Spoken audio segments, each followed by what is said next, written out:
फेंका और चल दिया। बस यही मनुष्य का जीवन है। घर परिवार की दुकान को हमने खूब सुंदर जमा के रखा है, बहू है, बेटा है, नाती है, पंती है, पोता है, बहुत जोरदार दुकान जमी हुई है। अब दुकान जम तो गई, माल भी खूब खप गया, माल भी खूब बिका। तुम जो कमा कर लाए, बेटे ने लिया, बहुओं ने लिया, पत्नी ने लिया, रिश्तेदारों ने लिया, नातेदारों ने लिया, कुटुंबियों ने लिया, सबने लिया। आखिरी में फिर क्या हुआ कि बाजार वापस बंद हुआ और कंधे पर लेकर चल।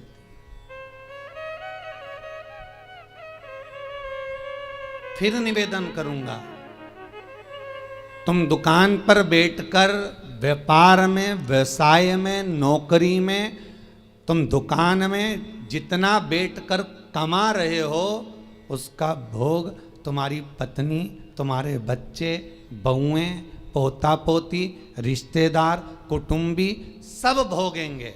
पर तुमने जिस तरह से कमाया है उसका भोग तुम्हें अकेले ही भोगना पड़ेगा, कोई दूसरा नहीं भोगेगा।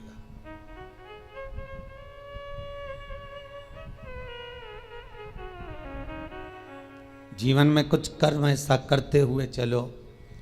पत्नी कहे जब तुम 2 अगरबत्ती लगाओ, पत्नी कहे जब तुम मंदिर जाओ, उससे अच्छा पहला फर्ज तुम्हारा होना चाहिए, क्योंकि कमाई तुम कर रहे हो। दुकान पर बैठकर झूठ, छल, बेईमानी, प्रपंच, कपट सब काम तुम कर रहे हो। पत्नी ने एक बार भी नहीं बोला कि तुम छल करना, कि बेईमानी करना, कि कपट करना। उसने तो केवल शादी के समय पर 7 भांवर ली थी, तब पंडित जी ने किलवा दिया था। पत्नी के 7 वचन में से एक वचन था कि मैं तुम्हारे साथ ब्याह कर जा रही हूं तो मेरा भरण पोषण तुम्हें करना है, पर इतनी सी बात थी। उसके बाद पत्नी ने एक बार भी नहीं कहा कि तुम ढेर सारा कमा कर लेकर आओ। बच्चे कभी नहीं कहते कि पिताजी आप हमारे लिए झूठ बोलो, कपट करो, छल करो, बेईमानी करो। बच्चे कभी नहीं कहेंगे, ना पत्नी कहेगी। जब ऊपर जाओगे, यम की कैद चढ़ोगे, तो यमराज तुम्हें जब नरक में पटकेगा तब कहोगे मैंने झूठ पत्नी के लिए बोला था, मैंने बच्चों को पढ़ाने के लिए, आगे बढ़ाने के लिए झूठ बोला था, मेरे अकेले को नरक क्यों पटक रहे हो? पत्नी और बच्चों को भी तो पटको। तो यमराज भी कहेगा झूठ तूने बोला, कपट तूने करा, बेईमानी तूने करी, प्रपंच तूने करा, तो भोग भी तो भोग, दूसरा काहे को भोगेगा? इसलिए माताओं तुम्हें चिंता करने की जरूरत नहीं, तुम तो जोरदार जूड़ा मूड़ा बांध के अच्छे से रहो। पर मुख से तुम्हारा नाम है धर्म पत्नी। एक होती है पत्नी जो पति को पतन के रास्ते पर ले जाती है, सिनेमा घर ले जाती है, मायके ले जाती है, शॉपिंग मॉल ले जाती है, वो पत्नी कहलाती है। एक होती है धर्म पत्नी जो पति को धर्म के पथ पर लेकर जाती है। एक होती है धर्म पत्नी जो पति से कहती है, कथा आ रही है शिव महापुराण की, थोड़ी देर सुन लेना। अरे तो मैं दुकान पे नहीं बैठूं, दुकान पे टीवी लगवा लो, दुकान पर मोबाइल रख के सुनो। अरे नेट का खर्चा कौन, सीवर वाला महाराज देगा? 150-200 रुपए का नेट चले तो कौन कौन महाराज देगा क्या? तो पत्नी उस समय पर एक शब्द जरूर बोल दे कि कमा किसके लिए रहे हो, पहले ये तो बता। घर में रोटी का डब्बा लगा लगाया रह जाता है, पत्नी फोन कर करके रह जाती है, आ जाओ भोजन तैयार है, आ जाओ। ग्राहक ऐसे टूट पड़ रहे, ऐसे टूट पड़ रहे कि 1 मिनट तो खाना खाने की फुर्सत नहीं। और बच्चा टिफिन लेके आ गया तो टिफिन 2 घंटे तक रखा दिया, ठंडा हो गया, सारा की सारा बेकार हो गया। और तुम वो ठंडा भोजन गाय की सांदी जैसा बस खा रहे, ऊपर से दुकानदार फिर ग्राहक बोल रहे सेठ जी की मुंह में रोटी, सेठ फिर निकाला। किसके लिए कमाया भाई?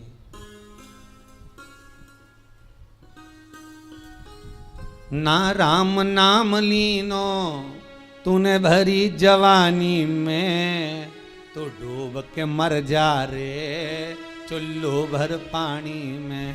पर समझने वाली बात तो यह है कि इतना बड़ा मनुष्य चुल्लू भर पानी में डूबे कैसे?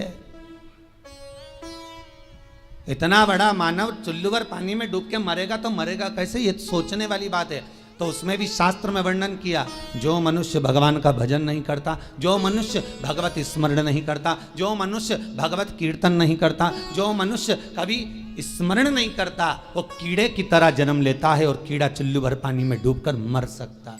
धर्म पत्नी का फर्ज है पति अगर कमा कर तुम्हें ला कर देता है तो तुम्हें चाहिए कि पति से कहो चलो दान करिए, चलो पुण्य करिए, चलो कथा सुनिए, संकीर्तन करिए। ये धर्म पत्नी का फर्ज है।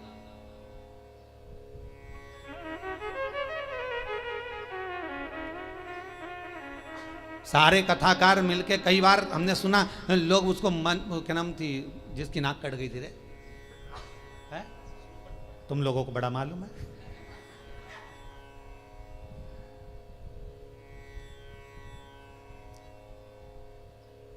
मतलब इतनी फेमस है वो, है? तुम्हें भी मालूम था? कड़ेल जी मालूम था? हाँ, बड़ी फेमस है वो भाई। होना भी चाहिए उसको फेमस, क्यों नहीं होना चाहिए? उसके बराबर दुनिया में कोई भक्त नहीं होगा भगवान का उसके जैसा। आप में से कितने लोग हैं जो भगवान के सामने जाकर कह दे मैं तुमसे शादी करूंगी? जितने लोग यूट्यूब पर कथा सुन रहे, टीवी पर सुन रहे, ईमानदारी से बोल देना किसी ने जाकर भगवान के मंदिर में जाकर कहा हो हे भगवान मैं तुम्हारे साथ शादी करूंगी। तुम तो इंसान हो, वो राक्षसी थी शूर्पणखा जो भगवान के सामने सीधा प्रस्ताव लेकर पहुंच गई कि तुम सम पुरुष न मौसम नारी, इसलिए मैं तुमसे विवाह करना चाहती हूँ। भगवान इतने खुश हो गए कि जिंदगी में कहीं की तो मिली जिसने कहा कि तुम्हारे जैसा पुरुष नहीं होगा, मेरे जैसी नारी नहीं होगी। दुनिया समझे तब तो। यहाँ तो जो जाए भगवान के पास में, जरा भगवान दुकान नहीं चल रही, भगवान छोरा दे दो, भगवान बहू दे दो, भगवान ये दे दो। भगवान भी इतना बोर हो जाता कि भगवान ने भगत से कहा एक आध दिन तू आके बैठ जा यहाँ, एक बार आके बैठ जा। होता है, एक भगत भगवान के पास पहुंच गया, भगवान सबसे ज्यादा अच्छी जिंदगी तो तुम्हारी है। भगवान ने कहा हमारी काहे की जिंदगी अच्छी, और क्या, बढ़िया चांदी की थाली में पकवान आ रहे, लोग पंखा झेल रहे, एसी का रूम तुम्हारा, सारे मंदिरों देखे क्या ठाट के बने हुए हैं, मार्बल का फर्श, मखमल के गादी तकिया, क्या जोरदार जोरदार सारा ठाट, ऊपर चांदी का छतर लगा, हीरे के जेवरात पहने। भगवान सबसे ज्यादा सुखी तो तुम हो। भगवान ने कहा है अगर ऐसा सुख है तो एक काम कर, 24 घंटे के लिए तू हमारी जगह खड़े हो जा, चल आजा। तो क्या उसमें क्या होगा, 24 घंटे का कोई सुख होता? भगवान कहने लगे तू खड़ा तो मैं तेरी जगह चले जाता, तू मेरी जगह चले जा। अब भक्त तो बहुत नाराज तो था ही, उसने कहा ठीक है उतरो नीचे, उतरो। तो भगवान विष्णु और लक्ष्मी का मंदिर था, नारायण और लक्ष्मी का। तो भगवान बोले मैं अकेला जाऊं तो पत्नी को भी लाना पड़ेगा ना, तो पति ने अपनी पत्नी को भी बुलवा लिया, तू भी आ जा, आज अपन भगवान की जगह खड़े होंगे। भगवान को बाहर बैठ जाओ मंदिर के बाहर, हम दोनों खड़े। भगवान बोले जैसे हम खड़े वैसे की वैसे खड़े रहना हो, हिलना डुलना नहीं, नहीं तो लोगों को मालूम पड़ गया ना, सोच लेना। हाथ पांव कुछ नहीं हिलना चाहिए, कुछ नहीं हिलेगा, तुम्हारे जैसे ही खड़े रहेंगे बिल्कुल। तो हो जाओ खड़े। भगवान हट गए, उन दोनों को खड़ा कर दिया, धनी लुगाई को, दोनों को, पति पत्नी को। राम जी भगवान नारायण तो आराम से ऐसा हाथ करके खड़े, लक्ष्मी जी वैसा हाथ करके। तो लक्ष्मी जी ऊपर चढ़ी और लक्ष्मी जी ने उसकी पत्नी का हाथ ऐसा करा, ऐसा करी, मुस्कुरा, क्योंकि भगवान की मूर्ति मुस्कुराती हुई होती है ना। अरे करे कि नहीं करे दर्शन, करते ना, मुस्कुरा। और तुम भी ऐसे खड़े रहो, मुस्कुराते।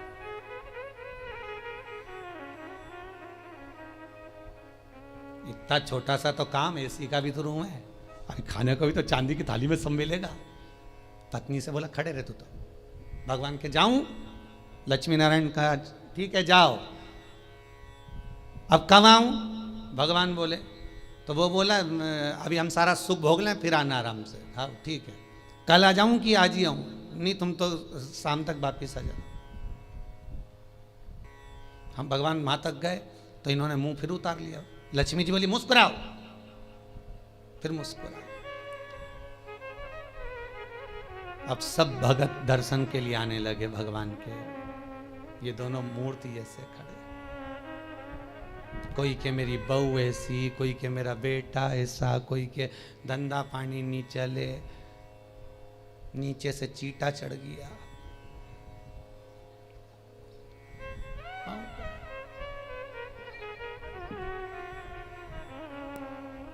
अब नीचे से चींटा चढ़ा तो पत्नी सीधे खड़े रहो, सीधे खड़े रहो, मुस्कुरा। वहां से मुस्कुराए कि चींटा भगाए।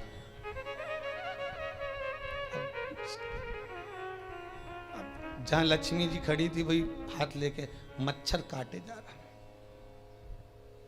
पति बोले अभी तो मेरे से कह रही थी, मुस्कुरा, मच्छर खा रहा, मुस्कुरा। तब एक आया भगत, 11 दिए जला गया उनके बिल्कुल पांव के पास।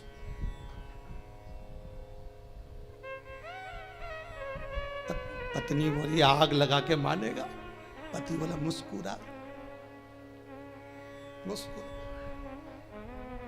अरे धोती जल जाएगी, मुस्कुरा, मुस्कुरा। ऐसे खड़े रहो, हिलना नहीं है, बिल्कुल मुस्कुराइए। तब एक आई बेचारी नैनों से नीर बहाती हुई, भगवान बहुत दुखी हो गई। इतने में जो पास में खड़ी थी पत्नी, हमारे से पूछ ले हम कितने दुखी हैं। पति बोला तू चुप रह, मुस्कुरा, बस मुस्कुरा।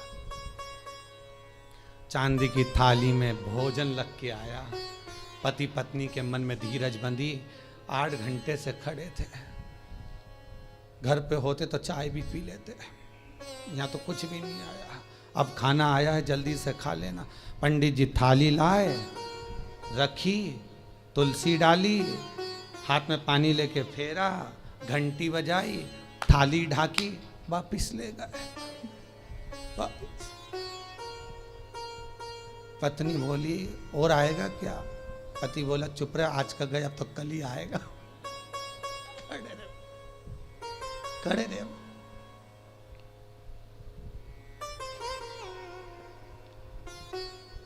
शाम के समय भगवान नारायण और लक्ष्मी आ गए। क्यों भैया सुख में तो हो, क्या आग लगे बस सुख का नाथ, तुम तो तुम्हारी जगह खड़े हो जाओ, हम तो हमारे अच्छे, तुम वहीं आ जाओ वापिस। जल्द भगवान बोले हम तो नहीं आ रहा, तुम ही खड़े रहो, कि हमारे बाप की सौगंध है, हम दूसरी बार भगवान नहीं बनेंगे, तुम तो खड़े हो जाओ। बड़ी मुश्किल से भगवान नारायण लक्ष्मी फिर खड़े हुए। हमें लगता है सामने वाला व्यक्ति बहुत सुखी है, पर उसकी जगह पर जब हम बैठते हैं तब मालूम पड़ता है कि दुख जीवन में कितना पड़ा है, जीवन में दुख कितना है वो समझना। पकड़ कर हाथ जो तेरा, कहे तू लाडला छोरा, अभी सब साथ हैं तेरे, आगे होने को धोखा है। हरि भज लो, हरि भज लो, हरि भजने का मौका है। हमें अपने कुटुंबी, रिश्तेदार, नातेदार जितने भी हमें अपने लगते हैं, ये कोई अपना नहीं, केवल एक लुटेरा है। कितना सुंदर लिखा है।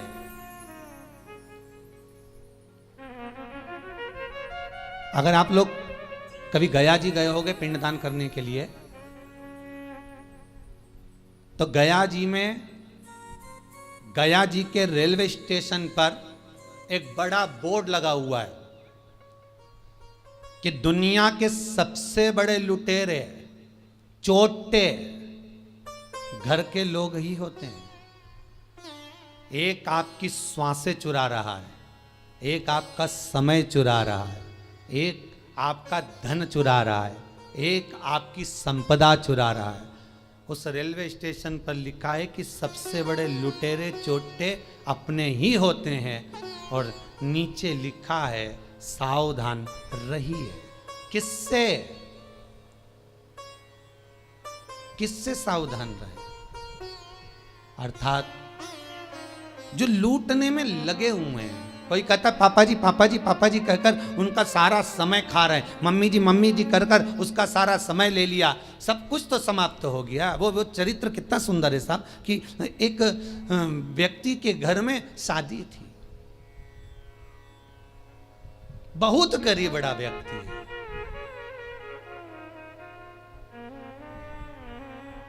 इतना गरीब व्यक्ति, इतना गरीब, और उसके घर में बेटी का ब्याह, धन कुछ नहीं।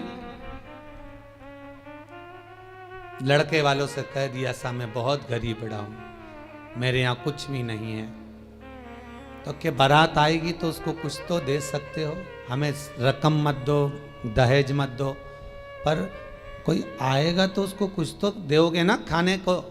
तो कि साहब मेरे पास में केवल थोड़ी सी शक्कर ले आऊँगा, नुक्ती बनवा दूंगा, खोपरा पाक बनवा दूंगा, खिला दूंगा। बहुत गरीब हूँ बेचारा गया मांग दोंग के, लोगों के हाथ जोड़कर, पांव पड़कर, निवेदन कर कर सेठ जी के यहाँ से एक शक्कर की बोरी उठा कर लाया। घर में लाकर पत्नी से कहा, ये शक्कर की बोरी रखी है, बेटी की शादी के लिए रखी है, हाथ ना लगाना। कोने में रख दिया है। हलवाई से बात कर कर आया हूँ। हलवाई कह रहा था मैं आ जाऊँगा, बना दूंगा। अपने पास घी नहीं है, पर हलवाई बहुत अच्छा था, वो कह रहा था मैं ले आऊँगा, तुम बहुत गरीब पड़े हो। शक्कर की बोरी रखी है, ध्यान रखना। शादी की तैयारी में लग गए सब। 2 दिन बाद बारात आना है।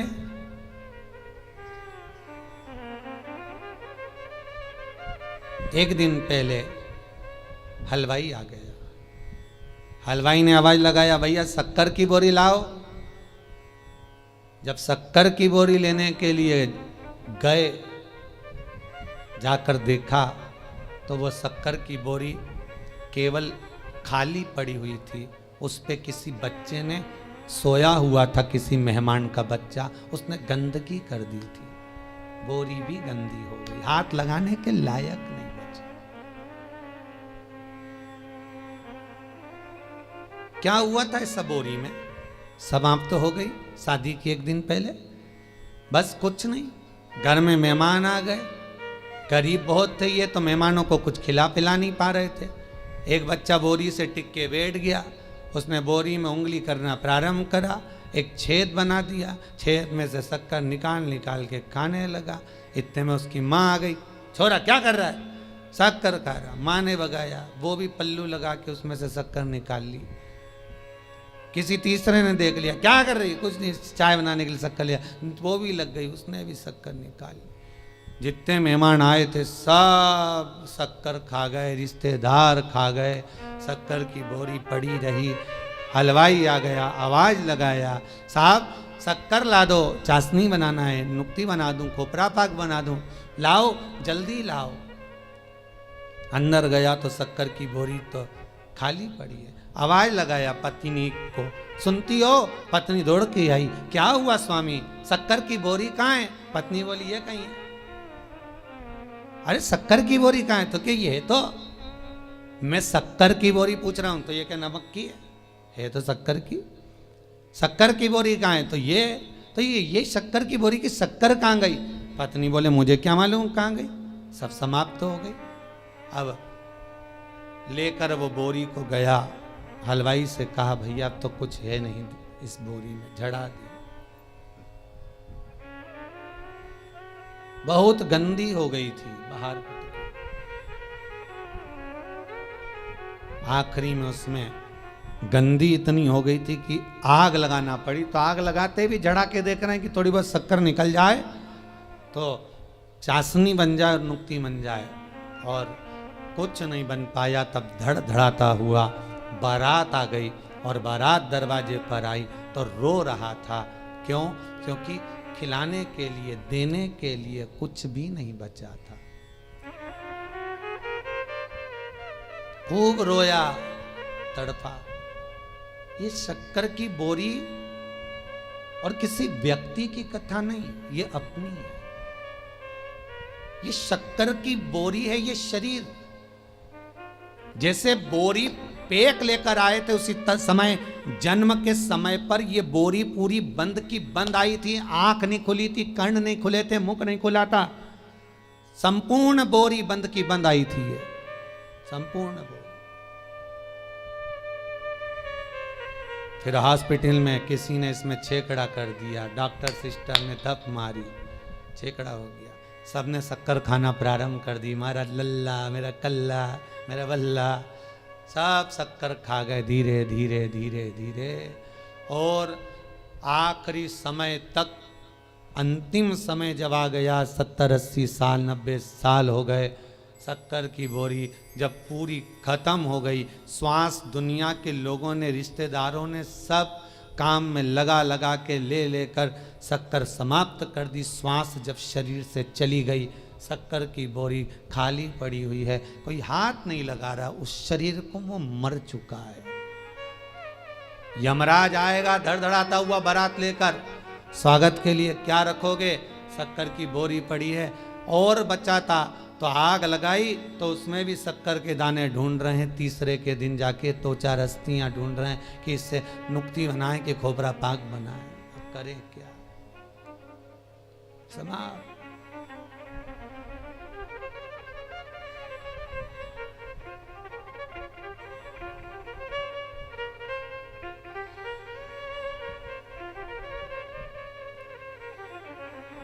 दुनिया के लोगों की एकता अगर देखना है, परिवार के लोगों की एकता अगर देखना है, मोहल्ले और संसार के लोगों की एकता अगर देखना है, तो दो जगह पर देखी जा सकती है।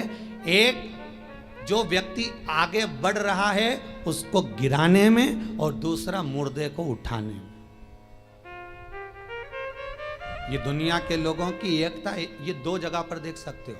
अगर कोई व्यक्ति आगे बढ़ रहा है, उन्नति कर रहा है, परिवार का हो चाहे कहीं का भी हो, जब आगे बढ़ता है सारे परिवार के लोग उसका टांग खींचना प्रारंभ कर देते हैं। हो वो तो ऐसा है, वो तो वैसा है। सारे कुटुंब के लोग उसके ऊपर उंगलियां उठाना चालू कर देते हैं, उसके ऊपर अपशब्द कहना चालू कर देते हैं, वो तो ऐसा। तो दुनिया के लोगों की एकता दो जगह पर नजर आती है। एक, दुनिया के लोग किसी को गिराने में तुरंत एक हो जाते हैं, किसी की बुराई करने में तुरंत एक हो जाते हैं, और एक, मुर्दे को उठाने में लोग एक हो जाते हैं। भले फिर कहेंगे अरे बेचारा मर गया, बहुत अच्छा था, बहुत अच्छा था, तो कभी उसको राम राम ही कर लेता है, एकाध बार जय श्री कृष्णा कर लेता, हर हर महादेव कर लेता। जब मर गया तब कह रहे बहुत अच्छा था।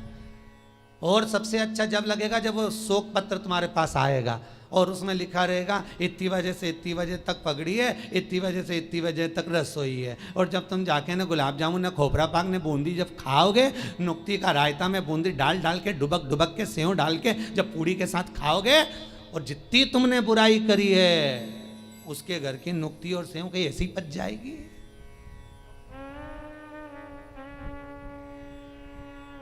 ऐसे ही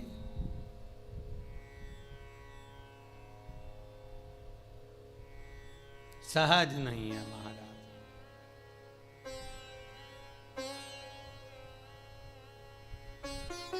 मानव जो है जीवन व्यर्थ है। जितना भजन कर सकते हो, जितना स्मरण कर सकते हो, जितना मंत्र जाप कर सकते हो, जितना नाम जाप कर सकते हो, वो आपका है। वो टल नहीं सकता, वो व्यर्थ नहीं जाएगा।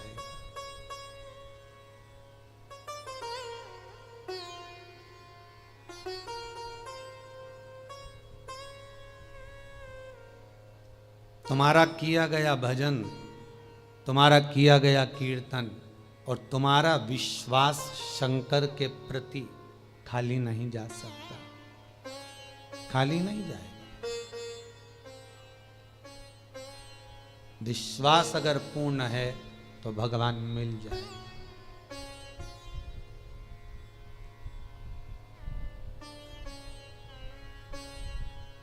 विश्वास की अगर पूर्णता है तो भगवान कहीं दूर नहीं है, भगवान हमारे करीब में, भगवान हमारे नजदीक में।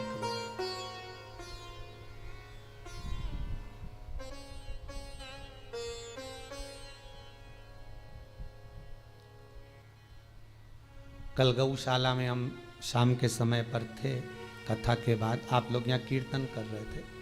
शाम को एक भोपाल से परिवार आया था, वो थोड़ी देर यहाँ बैठे फिर गौशाला पर आए।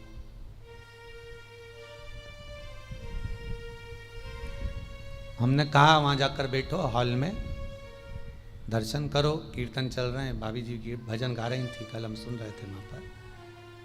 तो हमें तो केवल दर्शन करना था, इसलिए यहाँ पर आए हैं, आपसे दो शब्द मिलना है। मैंने बोलो, हम यहाँ मिलते करते थोड़ा सा कम ही है, अभी कोरोना महामारी के कारण बहुत दूर किसी से नहीं। बोलिए क्या बात है, इतनी रात को आप आए? दिन में आते तो पूरा गौशाला देखते, वृद्धाश्रम देखते जो बन रहा है, कुबेर भंडारी का मंदिर देखते। कहा गुरुजी कौन सा काम होता है जो क्रूज मुरूज जब बिकते हैं उसका वो जो सामान बेचते हैं, मटेरियल वगैरह जो भी हो, री मटेरियल बेचने का, उस व्यक्ति ने कोई क्रूज मुरूज का री मटेरियल बेचते हैं, कुछ बेकार भंगार जो भी होता होगा, उसको बेचने में उसके 28 लाख रुपए उलझ गए थे। तो वो केवल ये बताने के लिए आया था कि 2 उपाय कर लिए, वो 28 लाख रुपए जो 12 साल से उलझे थे वो आ गए, बस ये बताने के लिए आया। हमने कहा आ गए तो शंकर जी को धन्यवाद दो, भोजन करो, जाओ, यहाँ तो भोजन चालू है, खाओ जाओ। आज आते आते हमारे आगर वाले भी, क्या नाम बताया, मेठी जी है, उनके चेहरे पे आज बहुत खुशी दिख रही है मेठी जी, और होना भी चाहिए। एक बार खड़े होके बताएंगे आप, थोड़ा सा दिखाइएगा मेठी जी, आज क्या खुशी मिली है आपको? माइक देना जरा उनको। आज उनको बड़ी खुशी मिली है, यहाँ आकर पांव रखकर आप आए, तो आपको क्या खुशी है कुबेर भंडारी के मंदिर से मिल गई है ऐसी?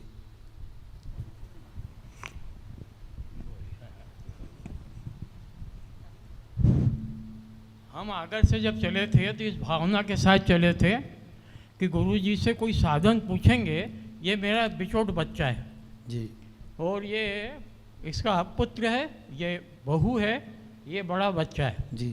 मेरा बिछोट बच्चा जो है, वैसे ये मेडिकल स्टोर पे बैठता है, ये भी मेडिकल स्टोर है, पर बिछोट ने वो इंजीनियर हो गया, बोले मैं तो नौकरी करूँगा। ठीक है भाई, नौकरी कर, 2-4 जगह करें, कहाँ करें।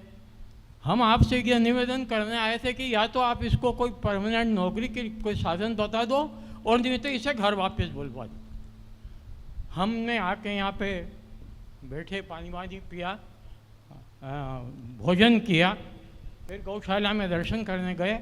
बस गौशाला से दर्शन करके हम जैसे ही यहाँ आए और उसका मैसेज आ गया कि बाबूजी मुझे मेट्रो में अपॉइंटमेंट मिल गया है परमानेंट, आगरा से मेट्रो चलेगी, उसमें मैं सरकारी नौकरी उसे प्राप्त हाँ, हो गई। हाँ, बहुत बहुत धन्यवाद। बैठिए मेठी जी, ये आपकी कृपा है। नहीं बाबा की कृपा है बेटी, बहुत बहुत साधुवाद। आपका प्रेम, विश्वास, करुणा केवल भगवान पर अगर है तो मेरा विश्वनाथ कमी कुछ नहीं रख सकता। वो विश्वास आपके भीतर शंकर की कृपा से आना चाहिए। कोई जरूरी नहीं कि हम मिले ना मिले, परंतु आपका विश्वास यदि शिव के प्रति है, शंकर के प्रति है, तो बाबा उस विश्वास को पूर्ण करता है। तो विश्वास पूर्ण करता। अब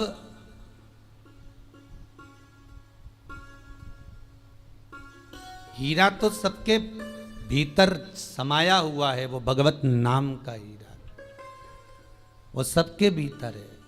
राम नाम, कृष्ण नाम का वो हीरा, ये आत्मा का एक भाव का हीरा, पर काम, लोभ, विषय, वासना, आसक्ति, तृष्णा जो चारों तरफ लपटी हुई है, उसके कारण हम भगवान तक पहुंच नहीं पा रहे।